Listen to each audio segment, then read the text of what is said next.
Assalamualaikum warahmatullahi wabarakatuh.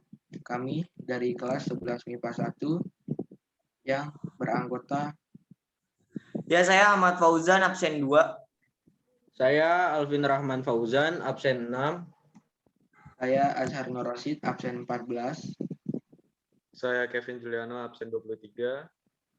Kami di sini ingin mempresentasikan hasil diskusi kami yang bermateri psikotropika dan pengaruhnya pada sistem koordinasi.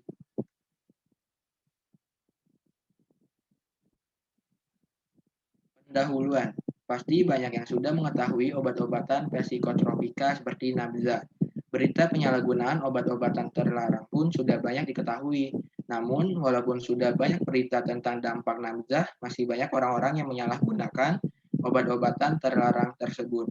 Dengan itu, kami membuat PPT ini untuk menambah wawasan orang-orang tentang betapa bahayanya nabza dan menyadarkan orang-orang agar tidak terjerumus dalam penyalahgunaan nabza. Pengertian nabza.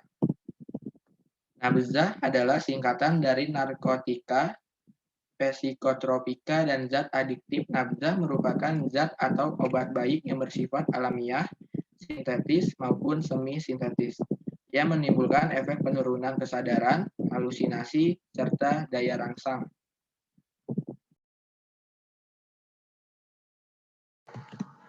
Golongan-golongan nabza.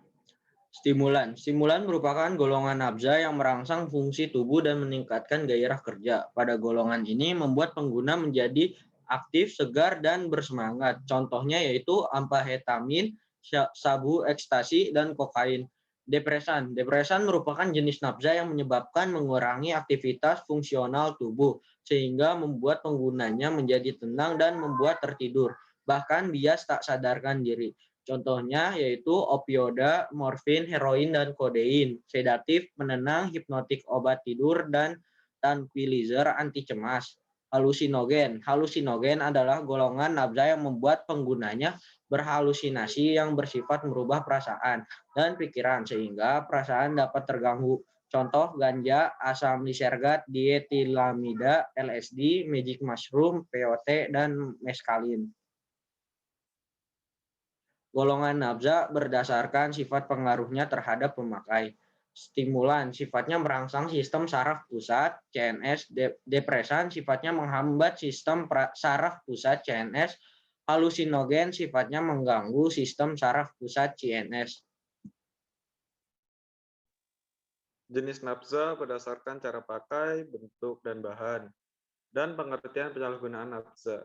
Cara pakai dengan dihisap, disuntik, dikunyah, dan ditelan. Lalu bentuknya ada cair, padat, tubuh kristal, kertas, lem, dan natural seperti bunga, daun, getah, dan biji. Lalu ada bahannya itu ada natural dan sintetik. Penyalahgunaan nabza atau narkoba adalah suatu pola perilaku di mana seseorang menggunakan obat-obatan golongan narkotika, psikotropika, dan zat adiktif yang tidak sesuai fungsinya. Lalu ada alasan mengkonsumsi nabza. Yang pertama adalah memiliki teman yang seorang pecandu nabza. Kedua, memiliki masalah ekonomi. Ketiga, pernah mengalami kekerasan fisik, emosi, atau seksual. Yang keempat, memiliki masalah hubungan dengan pasangan, kerabat, atau keluarga. Yang terakhir, yang kelima, memiliki rasa keingintahuan yang tinggi.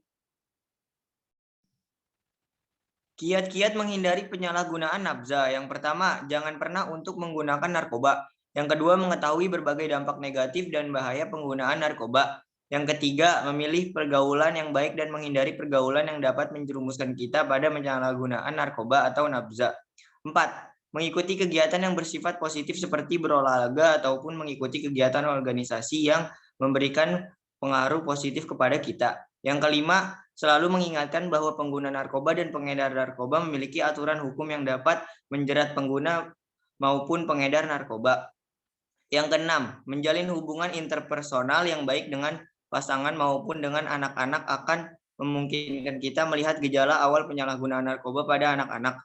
Dan hubungan dan komunikasi dengan baik dengan anak-anak kita akan membuat mereka merasa nyaman dan aman. Yang ketujuh, mengenal bahwa penyalahgunaan narkoba disebabkan karena dampak kurang pedulinya keluarga kepada anak-anak kita. Maka dari itu, keluarga diharapkan memberikan contoh perilaku yang baik dan memberikan perhatian yang cukup pada anak-anak kita. Yang kedelapan, bila mempunyai masalah, maka cari jalan keluar yang baik dan tepat, dan jangan jadikan narkoba sebagai jalan pelarian. Keterkaitan nafza dengan IMS, HIV, dan AIDS. Saat menggunakan nafza dengan cara pakai tidak aman seperti suntik bergantian, itu dapat meningkatkan resiko terkena HIV dan IMS. Melakukan hal-hal seksual saat di bawah pengaruh nafza dapat meningkatkan terkena resiko AIDS dan IMC. Sekian yang dapat kelompok kami sampaikan, kurang lebihnya mohon maaf. Wassalamualaikum warahmatullahi wabarakatuh.